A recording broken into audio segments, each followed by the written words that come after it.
మట్టిని పిసికి చక్కగా ఆ యొక్క వీల్ మీద దాన్ని పెట్టుకొని కుండను తయారు చేసి ఒక్కొక్క కుండను జాగ్రత్తగా తీసి పక్కన పెడతా ఉన్నాడు. వాటిని చక్కగా తలుపేసి రేపు ఉదయమే డెలివరీ తీసుకోవడానికి వస్తారు. ఎవరైతే తనకి శత్రువులు ఉన్నారో వారు ఆ యొక్క గదిలోనికి ప్రవేశించి ఆ కుండలను నాశనం చేయడం ప్రారంభించారు. ప్రతి కుండను తీసుకుంటున్నారు,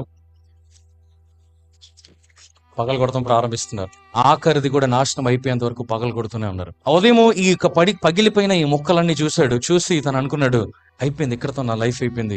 అక్కడ ఉన్న వారందరూ కూడా ఏం చేయబోతున్నావు, నువ్వు ఏం చేయబోతున్నావు అంటా ఉన్నారు. ఆ సమయంలో కొమ్మరి ఆ పగిలిపోయిన ఆ యొక్క పెంకులన్నిటిని కూడా తీసి వాటన్నిటిని కూడా మళ్ళీ నీళ్లు పోసాడు, నానబెట్టాడు. మొదటి నుంచి ఆ యొక్క మట్టిని స్క్రేప్ చేయడం ప్రారంభించాడు. ఇదంతటిని చేసి మళ్ళీ ఒక కొండ షేప్ లో దీన్ని తయారు చేయడం ప్రారంభించాడు. మిగతా వాళ్ళు వచ్చి అడుగుతుంటే వాళ్ళతో అన్నాడంట, వాళ్ళు నాశనపరిచింది నా కుండల్నే, నా చేతులను కాదుగా. ఈ రోజున ఈ మాట నేను ఎందుకు చెప్తున్నానంటే, అపవాది ఎప్పుడైతే యేసుక్రీస్తు వారిని నాశనపరచని అనుకున్నాడో, చంపేసని అనుకున్నాడో, ఇక నాకు ఎదురు లేదు, ఈ భూమి మీద నేను పరిపాలించేస్తాను అని ఎప్పుడైతే అనుకున్నాడో, యేసుక్రీస్తు వారు 3వ రోజున పునరుద్ధానుడిగా తిరిగి లేచి మనందరికీ కూడా ఒక నిరీక్షణను దయచేశారు. ఆయన సిలువ అనేది అంతము కాదు కానీ ఇది ఒక నూతన ప్రారంభమని యేసుక్రీస్తు మనందరికీ కూడా ఆయన తిరిగి లెగుడు ద్వారా మనకు చూపించి ఉన్నారు. హల్లెలూయా.